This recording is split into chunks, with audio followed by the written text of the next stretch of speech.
welcome back to my channel. Today I'm going to make my meatloaf recipe. I've been making this meatloaf recipe for years. It's one of my son's favorite things that I make. I usually make it in the oven, but as some of you know, my oven is not working at the moment, so hopefully it'll be working before Easter, but we will see. Anyway, I'm going to try to attempt to make my recipe in the Instant Pot. So come along with me and let's see how this comes out. Okay, so in this bowl I've got about 2 pounds of ground beef. Sometimes I use a mixture of ground beef and ground pork, or ground beef, ground pork, and turkey. I've also used ground beef and ground lamb before. It just depends on what's on sale and what I have. But when you do mixed meats, it gives it a great flavor. But this is just the ground beef I bought from my Aldi haul the other day. So if you saw that, that's what this is.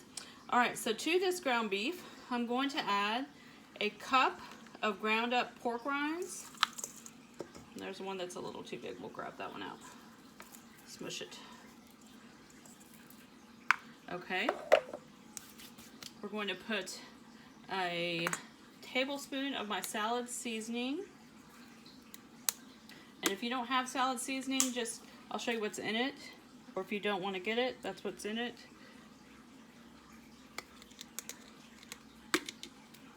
Alright, let's see here.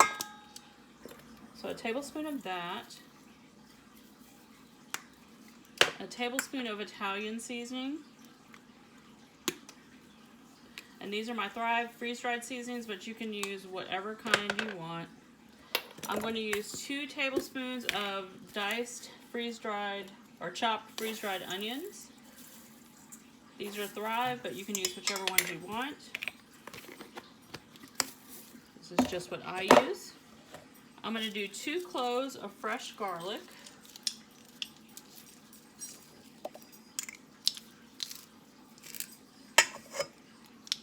And I'm going to scrape that in there in a second.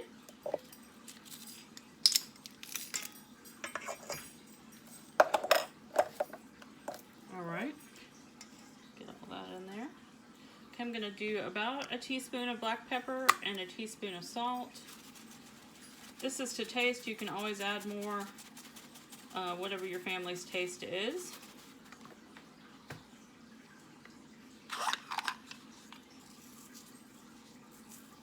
So a couple of pinches, give or take. I have a can of diced tomatoes with these seasonings. So it is like the fire roasted diced tomatoes. I've drained out all the juice. Yes, I know these have carbs, but for one slice of the meatloaf, you're not going to have but maybe a couple of these tomatoes. So this is a lot of meatloaf, so I don't plan to eat the whole thing. Alright, so then my next ingredient is going to be 1 egg. Put that in there with it. May end up adding a second egg since this is a big amount, but I'm going to look and see how this does. So this is I'm just going to get all this incorporated together, and I'll show you what we're going to do next. I'm just incorporating all those seasonings, all those ingredients together, the egg. Now the pork rinds and the egg are the binder, which are going to help to hold the meatloaf together really well. And like I said, I usually make this in the oven, so we'll see what happens.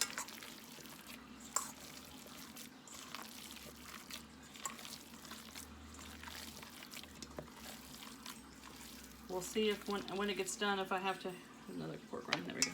If I have to add some more time. Now, you guys, if you have an Instant Pot and you ever cook anything and you cook it and you don't feel like it's done, you can, after you've taken the lid off of it, after you've canceled it, or released it or whatever from the pressure, you can put it on for some more time. You don't have to add more water or anything like that. It'll just do its thing. All right, got that all incorporated. Let me go wash my hands, and then I'll show you what we're doing next. Okay, guys, so I made a little foil pan out of, obviously, foil to put the meatloaf in, to put into the Instant Pot. Inside the Instant Pot, I've placed, you can use a rack, or I placed this little thing because I thought it would be good to pull it out with in the bottom of it. I'm going to put just a little bit of water in the bottom of there. Probably half a cup is all it's going to take. Maybe a cup. And so I've got my meatloaf on here, but the next thing I'm going to do is I stuff my meatloaf with goat cheese. So I'm gonna grab my goat cheese and show you how I'm gonna stuff it. All right guys, so I'm simply just, I have 2 of these goat cheeses. These are the small size from Aldi. If you have one big long one, I suggest taking half of it out, putting it on a plate and using it in case you don't need it all, and that way you're not accidentally touching it with raw meat. So if that's the case, if you have one of the longer ones like you can get at Sam's or Costco, go ahead and do that. If you have the 2 small ones, I've opened them both, but I'm going to probably use them both, but they're separate, so I don't have to worry about that. So I'm taking pieces of goat cheese and I'm just going to shove it into different places of the meatloaf. Now, when I make in the oven, I make this more shaped like a loaf, like more rectangular instead of square or round. And so I'll stuff it right up the middle, but because of the way I'm having to do it for the Instant Pot, I'm just going to stuff it everywhere.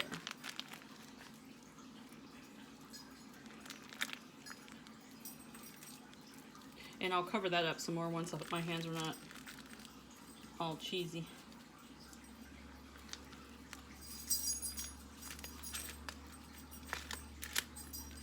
I don't know, one of these may be fun. Yeah, I think one's going to be plenty. So I'm just going to stuff it everywhere and get some down way deep in there. Okay, so then you're going to, like I said, this has got to fit in the Instant Pot, so I'm going to stuff that down and kind of bring it in like a circle. And in the oven, I would be putting this probably either in a loaf pan, because I have a big Pampered Chef loaf pan that I use, or I'll do it and put it on some sort of cookie sheet and make it more, you know, longer. But it won't fit in the Instant Pot that way, so this is how it's going to go. Alright, so that's about as good as it's going to get.